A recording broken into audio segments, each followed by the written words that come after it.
doon sa isang lugar na shortcut.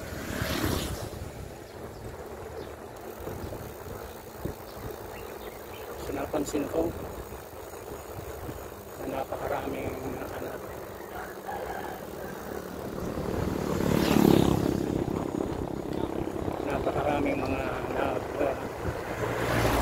nag-celebrate nung inaalala nila yung pagkamatay ng ating Panginoong Hesus, itong pagka-Biyernes Santo. So isa rin yun sa aking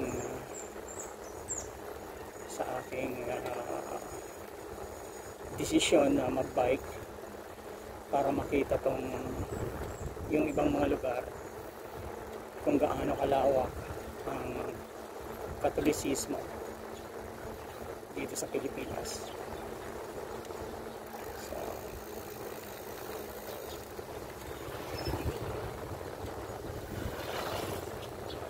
napakalaki ng impluensya ng Katolisismo dito sa ating bansa. Gawa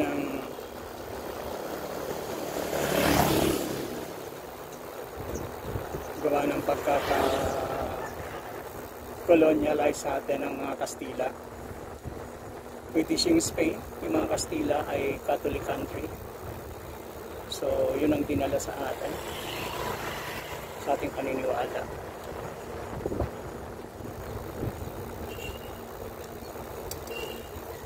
Na kung tutuusin naman,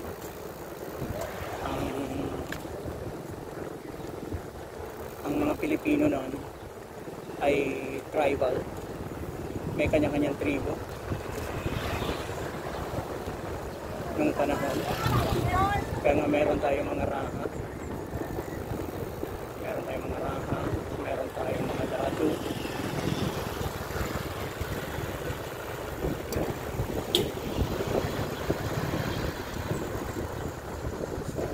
napakalaki ng naging influensya dahil almost 333 years tayo binihag ng o pinolonialize ng Espanya. So actually ang ating national anthem ay Kastila o Spanish.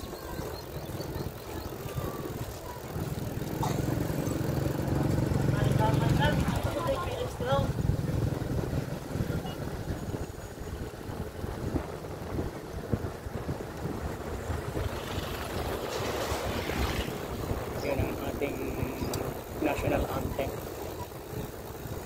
ay Spanish naman na binuo nun. Tapos isinalin sa wikang Tagalog, isinalin muna sa English, then sinalin sa wikang Tagalog, then sinalin sa English.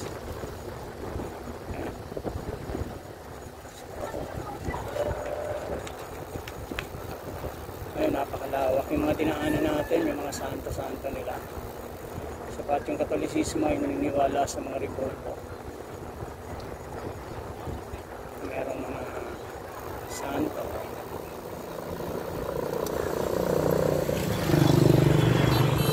Kung tutuusin na hindi yun ang way of salvation.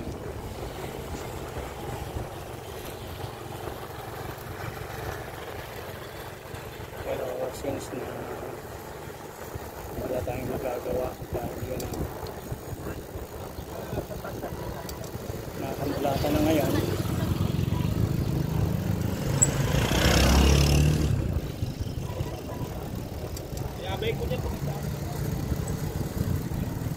katulad yan sa napakarami pang Katolik na naniniwala sa mga simbolo. So hindi natin sila masisisi dahil yun ang naituro sa kanila ng kanilang mga magulang at ng kanilang mga ninuno natin na inaabot yung kolonyalismo na yun ang binigay na ano lang Kastila, na yun daw ang kaligtasan na kailangan meron kang Diyos. Pero kung babasehan natin yung talagang history, ay ang mga ganyang klaseng mga pagsamba ay mga pag-aanong pagsamba, yung mga naniniwala nun sa mga Diyos-Diyosan. So ngayon inadapt yun ng Roman Catholic. At the time of Roman Empire, yun ang inadapt nila. Kaya yung kanilang paniniwala ay naghalo. Kristyanismo na naniniwala ay kay Jesus.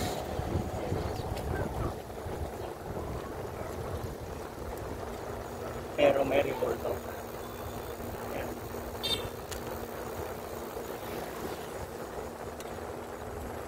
Yan yung Kristyanismo na naniniwala kay Jesus pero may revolto. So sila yun. Kaya magkakala sila na yun na talaga yung tama. Kasi yun ang kinagisnan ng mga bagong henerasyon hanggang sa ngayon. Ng mga sumunod na henerasyon hanggang sa mga bagong henerasyon na yan. Pero hindi mo maipigilan ang katotohanan. Nalilitaw at lilitaw pa rin ang katotohanan kung ano talaga ang tunay ng Kristyanismo.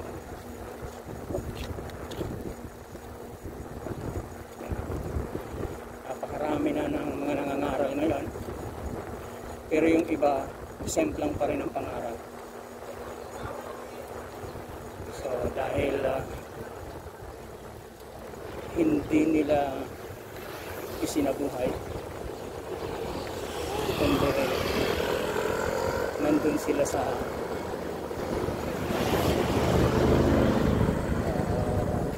educational or academical, or sabihin na natin knowledge.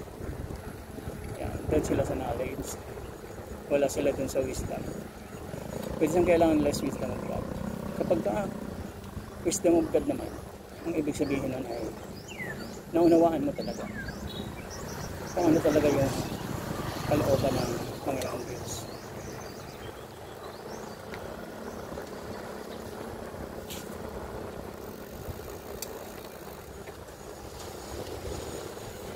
Ganyan. So ano talaga yung kalooban ng Panginoong Diyos? Yun talaga yung wisdom. So since na knowledge yung iba, kaya nagkaroon ng napakaraming sekta, napakaraming relihiyon. Maliban sa Katolisismo, pwede sa marami rin naniniwala sa Panginoong Jesus.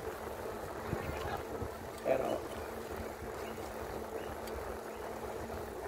iba-iba ang kanilang paniniwala tungkol sa kaligtasan. So kaya hindi natin masisisi. So ngayon, anong dapat gawin? Dapat gawin ay patuloy na mangaral yung mga nasa katotohanan kung ano talaga yung kalooban ng ating Panginoong Diyos. Ang kaligtasan ng tao na dapat malaman ng mga tao ng mga salita. Yan ang dapat ipangaral. Hindi yung knowledge, kundi yung wisdom of God. Ang nakalagay naman sa Bible ay wisdom of God. Yung ating Panginoong Jesus.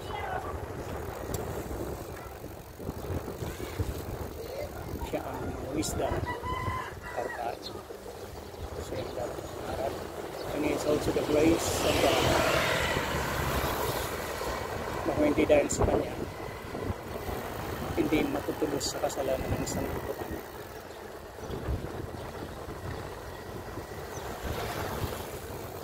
Pero nang dahil sa Kanya,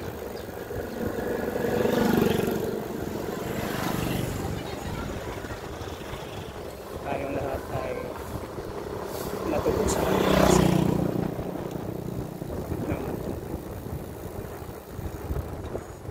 ng buong buo.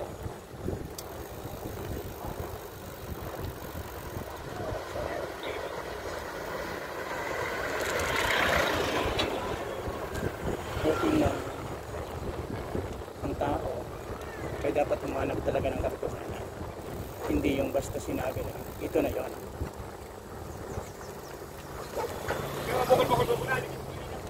Kailangan niya katotohanan talaga.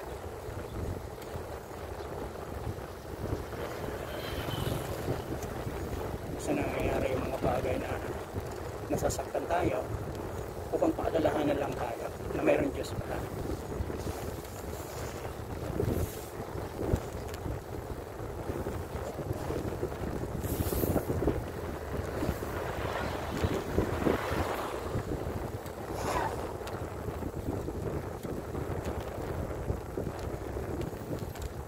Meron palang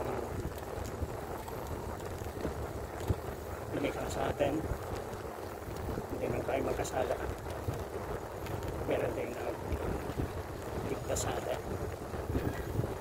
Mga dyan, tupusin ka sa kasalanan, huwag ka na mapahamak. Ganun ang pag-ibig ng Diyos. Nawa ay manawa natin lahat. God bless everyone.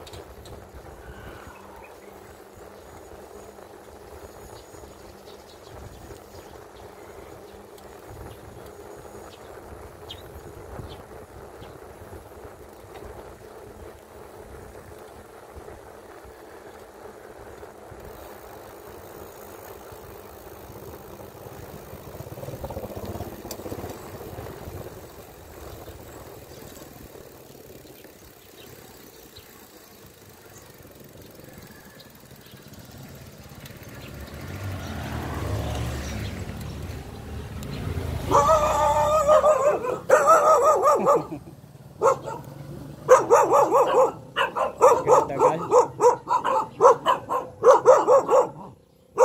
Tara yan.